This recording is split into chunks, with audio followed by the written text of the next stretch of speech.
ଆସନ୍ତୁ ଆଜି ଏକ ଏମିତି ଭୟଙ୍କର କାହାଣୀ ଭିତରକୁ ଯିବା ଯାହାର ନାଁ ହେଉଛି ମୃତ୍ୟୁର କୂଅ।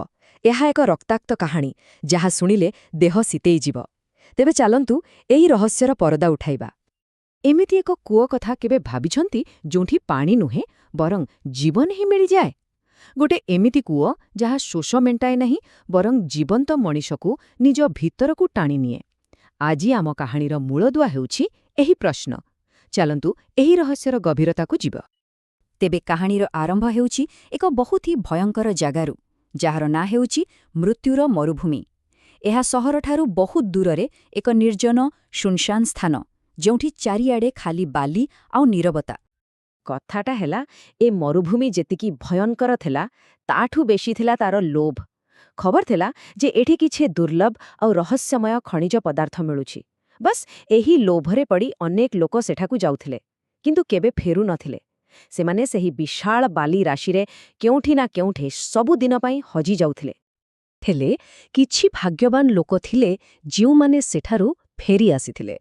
କିନ୍ତୁ ଗୋଟେ କଥା ମନେ ରଖିବାକୁ ହେବ, ସେମାନେ କେବେ ବି ମରୁଭୂମିର ଗଭୀରତାକୁ ଯାଇନଥିଲେ। କେବଳ ଧାରରୁ ହିଁ ପଛକୁ ଫେରି ଆସିଥିଲେ, ଆଉ ସେଇଥିପାଇଁ ବୋଧହୁଏ ତାଙ୍କ ଜୀବନ ବଞ୍ଚିଗଲା। କିନ୍ତୁ ଜାଣନ୍ତି, ଏହି ମରୁଭୂମି ବହୁତ ଆଗରୁ ନିଜର ଚେତାବନୀ ଦେଇସାରିଥିଲା, ଏକ ରକ୍ତାକ୍ତ ଚେତାବନୀ। ଆଉ ଏହି ବିପଦକୁ ସବୁଠୁ ଆଗରୁ ଅନୁଭବ କରିଥିଲେ ଜଣେ ସାଧାରଣ ମଣିଷ। ଆଉ ସେହି ବ୍ୟକ୍ତି ଜଣକ ଥିଲେ କୃପାଳ ସିଂ, ପେଶାରେ ଜଣେ ସାଧାରଣ ଓଟ ଚାଳକ। ତାଙ୍କ କାମ ଥିଲା ଓଟ ପିଠିରେ ମରୁଭୂମି ରାସ୍ତାରେ ଜିନିଷପତ୍ର ଏପଟ ସେପଟ କରିବା। ତେବେ ଦିନକର କଥା, କୃପାଳ ସିଂହ କୌଣସି କାରଣରୁ ବାଟ ଭୁଲିଯାଇ ସେହି ମୃତ୍ୟୁର ମରୁଭୂମି ପାଖରେ ପହଞ୍ଚିଗଲେ। କିନ୍ତୁ ଯେମିତି ସେ ଆଗକୁ ବଢ଼ିବାକୁ ଲାଗିଲେ, ହଠାତ୍ ତାଙ୍କ ଓଟଟି ସେଇଠି ଅଟକିଗଲା। ଆପଣ ଜାଣିଥିବେ, ପଶୁମାନଙ୍କ ପାଖରେ ବିପଦକୁ ବାରିବାର ଗୋଟେ ଅଜବ ଶକ୍ତି ଥାଏ। ଓଟଟି ଆଉ ଆଗକୁ ଗୋଡ଼ଟିଏ ବି ବଢ଼େଇଲା ନାହିଁ। କୃପାଳ ତୁରନ୍ତ ବୁଝିଗଲେ ଯେ କିଛି ଗୋଟେ ଗଡ଼ବଡ଼ ଅଛି, ଆଉ ସେ ସାଙ୍ଗେ ସାଙ୍ଗେ ସେଠାରୁ ଫେରିଆସିଲେ। ଏହି ଘଟଣା ପରେ କୃପାଳ ସିଂଙ୍କ ମନରେ ଆଉ କୌଣସି ସନ୍ଦେହ ନଥିଲା। ସେ ଜାଣିସାରିଥିଲେ ଯେ ଯଦି ତାଙ୍କର ବିଶ୍ୱସ୍ତ ଓଟ ସେ ଜାଗାକୁ ଯିବାକୁ ମନା କରୁଛି, ତେବେ ନିଶ୍ଚିତ ଭାବରେ ସେଠାରେ କୌଣସି ଭୟଙ୍କର, କୌଣସି ରକ୍ତାକ୍ତ ରହସ୍ୟ ଲୁଚି ରହିଛି। ଆଚ୍ଛା, କାହାଣୀ ଏବେ ଏକ ନୂଆ ମୋଡ଼ ନେବାକୁ ଯାଉଛି।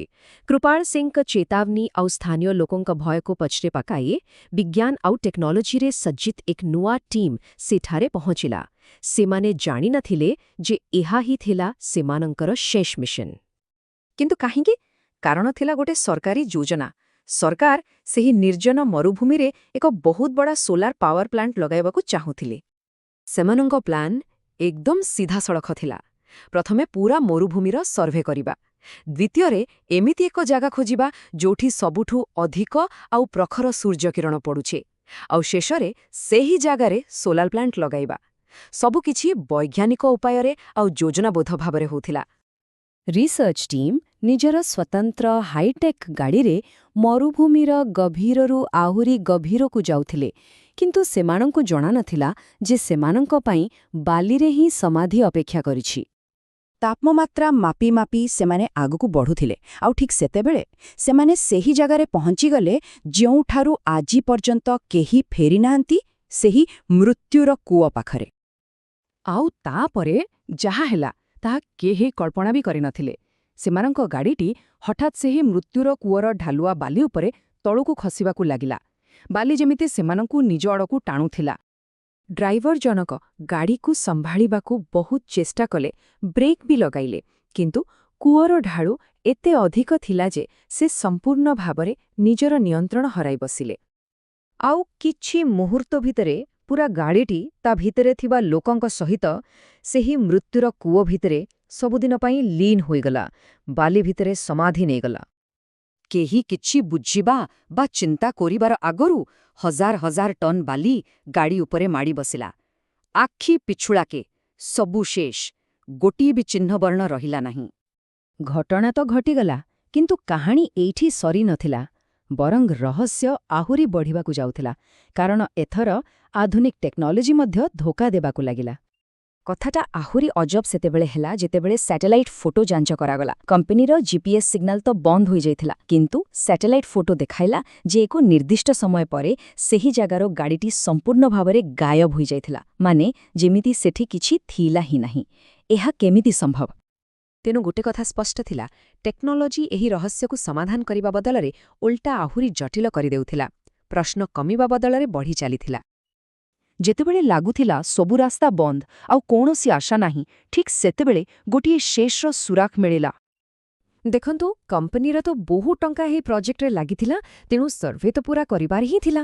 ଖୋଳତାଡ଼ କରୁ କରୁ ସେମାନଙ୍କୁ କୃପାଳ ସିଂଙ୍କ ବିଷୟରେ ଜଣାପଡ଼ିଲା। ସେମାନେ ଜାଣିବାକୁ ପାଇଲେ ଯେ କୃପାଳ ସେହି ସ୍ୟାଟେଲାଇଟ୍ ପଏଣ୍ଟରୁ ମଧ୍ୟ ଆଗକୁ ଯାଇ ସୁରକ୍ଷିତ ଫେରିଛନ୍ତି, ଆଉ ଏହାର ପ୍ରମାଣ ଏକ ଭିଡିଓରେ ରେକର୍ଡ ହୋଇ ରହିଥିଲା। ବ୍ୟାସ୍, ସେହି ଗୋଟିଏ ଆଶାକୁ ଧରି କମ୍ପାନୀର ପୂରା ଟିମ୍ ପହଞ୍ଚିଯାନ୍ତି କୃପାଳ ସିଂହଙ୍କ ଘରେ। ସେମାନଙ୍କୁ ଲାଗୁଥିଲା ଯେ ଯଦି କେହି ଏହି ରହସ୍ୟର ସମାଧାନ କରିପାରିବ, ତେବେ ସେ ହେଉଛନ୍ତି କେବଳ କୃପାଳ ସିଂ। ଆଉ ଏଇଠି ଆସୁଛି ସବୁଠୁ ବଡ଼ ପ୍ରଶ୍ନ, ଯେଉଁଠି ହଜାର ହଜାର ଟନ୍ର ମେସିନ୍ ଆଉ ଆଧୁନିକ ଟେକ୍ନୋଲୋଜି ହାର ମାନିଗଲା, ସେଠାରେ କ'ଣ ଜଣେ ସାଧାରଣ ମଣିଷ କେବଳ ନିଜ ଅନୁଭବ ବଳରେ ସେହି ଭୟଙ୍କର ମରୁଭୂମିର ରହସ୍ୟ ଖୋଲିପାରିବ? ଏହି ରହସ୍ୟମୟ ପ୍ରଶ୍ନ ସହିତ ଆଜିର ଏହି ବିଶ୍ଳେଷଣ ଏଠି ଶେଷ ହେଉଛି।